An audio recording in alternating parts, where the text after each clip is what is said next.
Hi friends, ఎలా ఉన్నారు?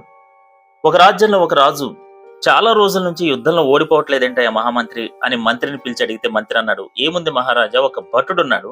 ఆ భటుడు తెగించి ముందుకు దూసుకెళ్లిపోవటం వల్ల మిగతా భటులందరూ కూడా చాలా ప్రోత్సాహంతో ఇన్స్పిరేషన్తో వెళ్ళి యుద్ధాల్ని జయిస్తున్నారు. ఓకే, సో చాలా బాగుంది, ఎక్సలెంట్ అని చెప్పి రాజు సంతోషించాడు.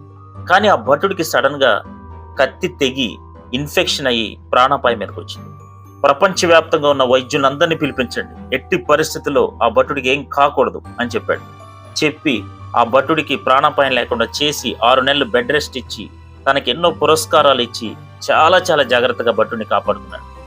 కానీ ఆ తర్వాత నుంచి యుద్ధాలన్నీ ఓడిపోతున్నారు. ఎందుకు ఓడిపోతున్నారు అని అడిగాడు మహామంత్రిని.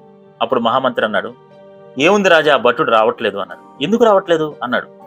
అతనికి ప్రాణం మీద తీపి వచ్చింది, కుటుంబం కోసం గడపాలనిపించింది, సుఖాల్ని మరిగాడు, కమిట్మెంట్ కోల్పోయాడు, ఇప్పుడు మిఠాయి కొట్టు పెట్టుకొని ఆనందంగా జీవిస్తున్నాడు అన్నాడు. రాజు ఆశ్చర్యపోయాడు. అదేంట్రా, దేశం కోసం రాజ్యం కోసం ప్రాణం ఇస్తానన్నాడు, మిఠాయి కొట్టు పెట్టుకొని బతకటం ఏమిటి అని అన్నాడు.